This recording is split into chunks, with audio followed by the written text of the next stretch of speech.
Hola a todos, yo soy Ramón Lozano, bienvenidos a un nuevo episodio de este podcast donde vamos a hablar de los eventos más relevantes que movieron a los mercados financieros en Estados Unidos en la semana laboral que terminó el viernes 19 de junio de 2026.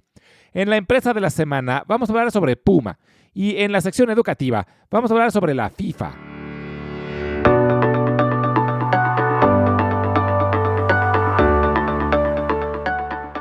Fue una semana corta debido a que los mercados estuvieron cerrados el día viernes en conmemoración a Juneteenth, pero muy positiva para la bolsa. El Dow Jones subió 0.71%, el Standard & Poor's 500 ganó 0.93% y el Nasdaq brincó 2.43%. La principal razón del optimismo de la semana pasada fue el acuerdo entre Estados Unidos e Irán, que redujo significativamente los temores de una interrupción prolongada en el suministro mundial de petróleo. Desgraciadamente, algunos eventos durante el fin de semana han puesto en duda el frágil acuerdo logrado, aunque el gobierno de Estados Unidos se mantiene optimista. Otro evento que movió a los mercados durante la semana fue la reunión de la Reserva Federal, en la cual decidieron mantener las tasas de interés sin cambios, como era ampliamente esperado. Pero lo que sí sorprendió a los mercados fue que Kevin Warsh, el nuevo presidente de la Fed, habló con un tono mucho más agresivo de lo esperado. Recordemos que Warsh fue nominado por el presidente Trump, que desde que empezó su mandato ha hecho lo posible por presionar para que la Fed reduzca las tasas de interés. Pues Warsh, durante su conferencia de prensa, dijo que su prioridad será combatir la inflación, incluso si eso implica mantener una política monetaria restrictiva por más tiempo.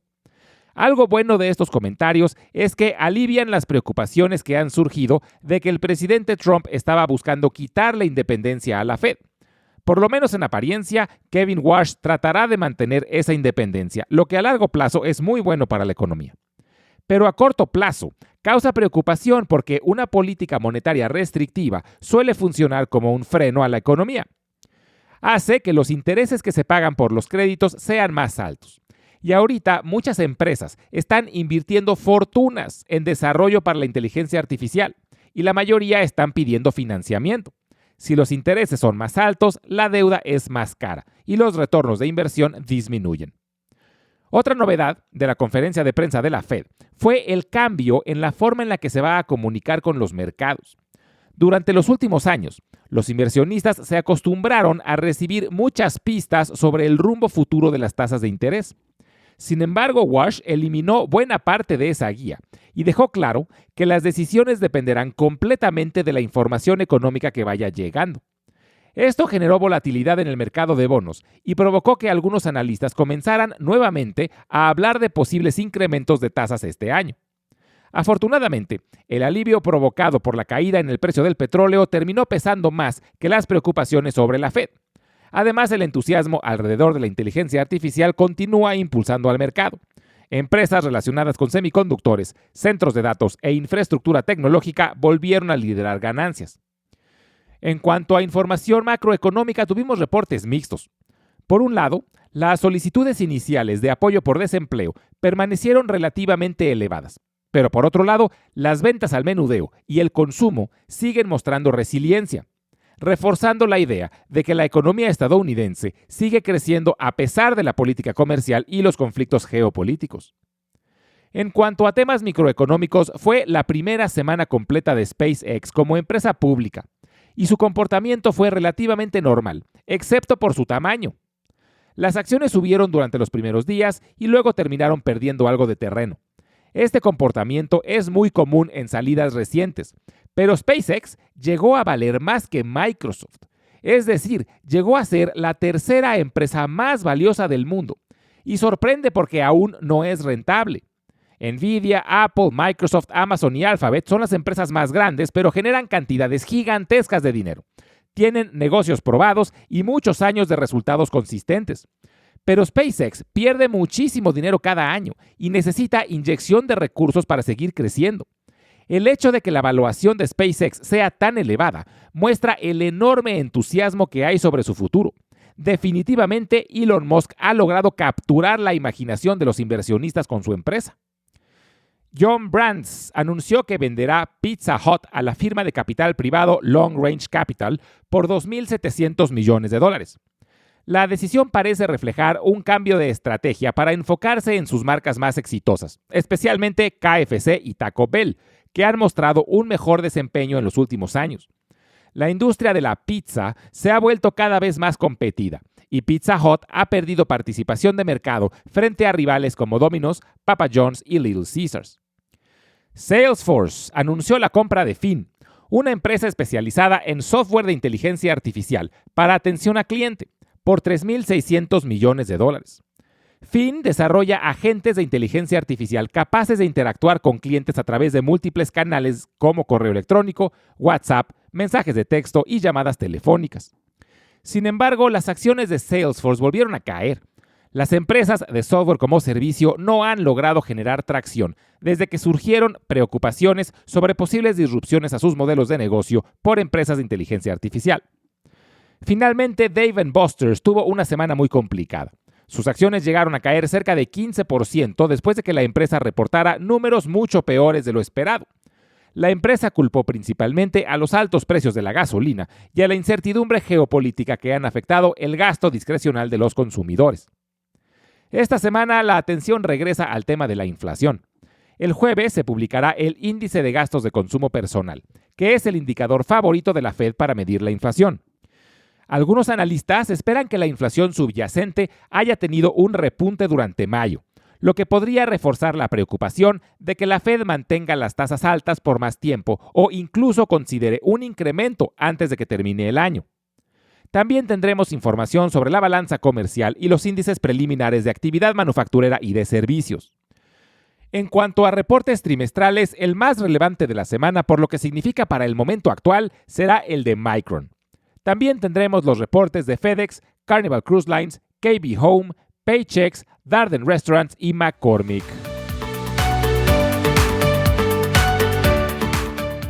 En la empresa de la semana vamos a hablar sobre Puma. Su símbolo es PUM. En el episodio anterior platicamos cómo Adi Dassler fundó Adidas y mencionamos brevemente que su hermano Rudolf fundó una empresa competidora llamada Puma.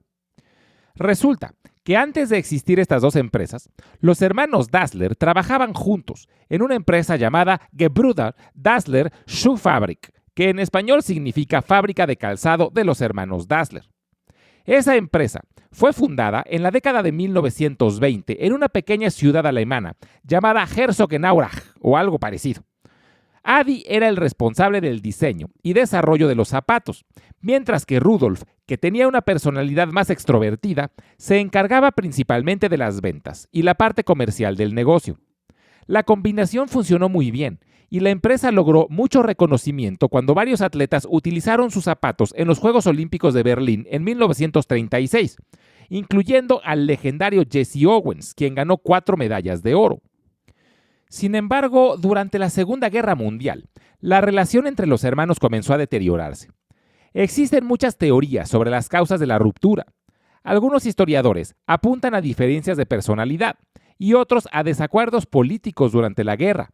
Lo cierto es que la relación terminó siendo tan mala que dejaron de hablarse por completo. En 1948 decidieron separar la empresa y fue cuando Adolf fundó Adidas y Rudolf fundó Puma. Y así nació una de las rivalidades empresariales más famosas de la historia. La rivalidad fue tan intensa que dividió por completo a la ciudad de Herzogenaurach. Durante décadas, la gente identificaba a qué empresa pertenecía cada quien observando los zapatos que llevaba puestos. Había bares, panaderías y hasta equipos deportivos asociados a cada empresa. Desde sus primeros años, Puma se enfocó en la innovación deportiva. Quizá uno de los momentos más icónicos de su historia ocurrió en los Juegos Olímpicos de México en 1968, cuando el velocista estadounidense Tommie Smith ganó la medalla de oro usando zapatos Puma, y durante la ceremonia realizó el famoso saludo de Black Power como protesta. Es una de las imágenes más recordadas en la historia del deporte.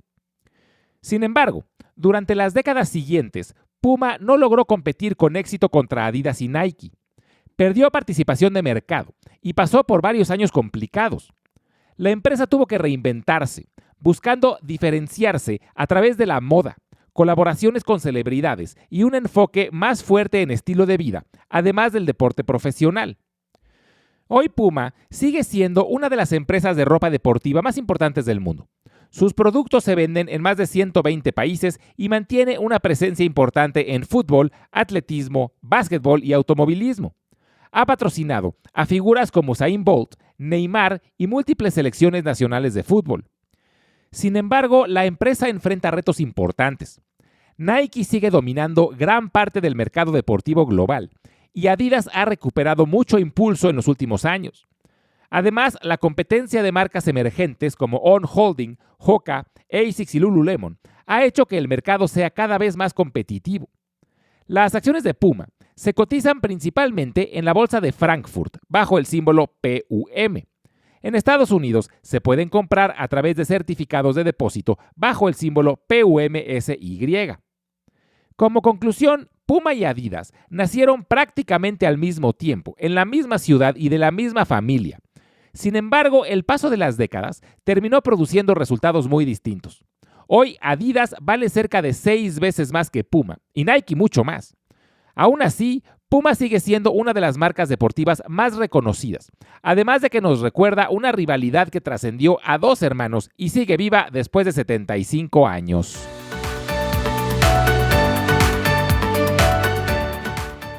FIFA son las siglas de Federación Internacional de Fútbol Asociación.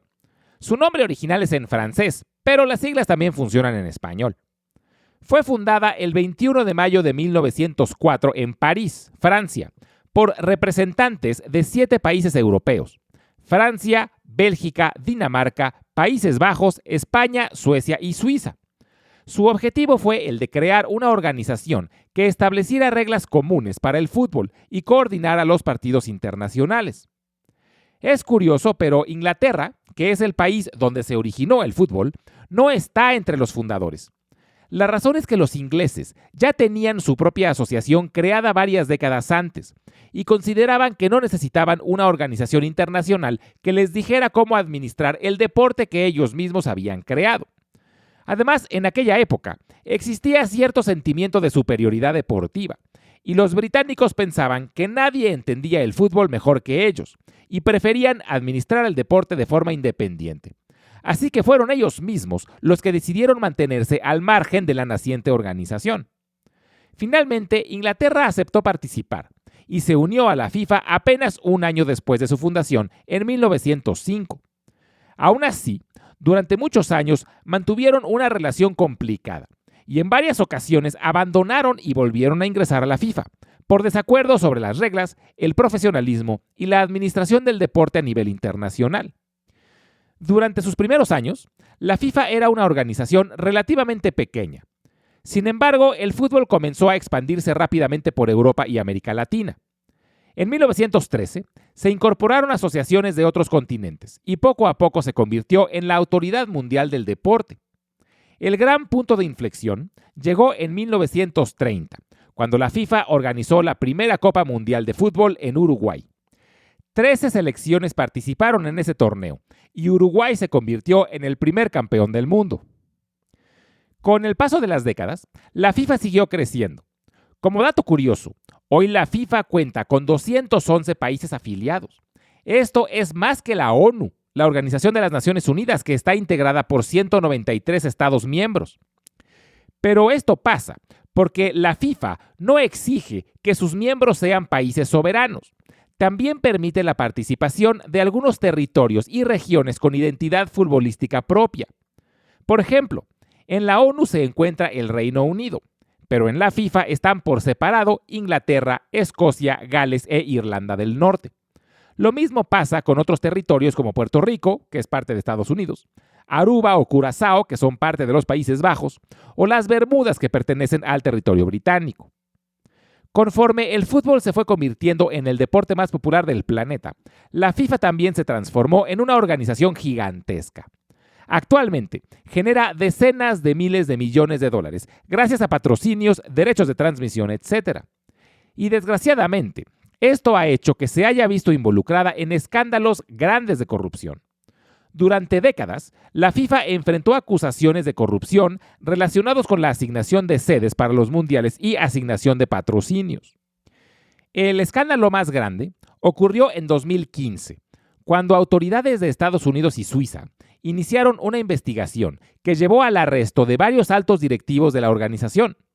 La crisis fue tan profunda que terminó con la salida de Joseph Blatter, quien había sido presidente de la FIFA durante 17 años. A raíz de estos escándalos, la organización implementó diversas reformas de gobernanza y transparencia, y aunque las críticas no han desaparecido, la FIFA sigue siendo la máxima autoridad del fútbol mundial. En cuanto a estructura, la FIFA no tiene dueños ni accionistas. Está constituida como una asociación sin fines de lucro bajo las leyes de Suiza, donde tiene su sede principal en la ciudad de Zúrich.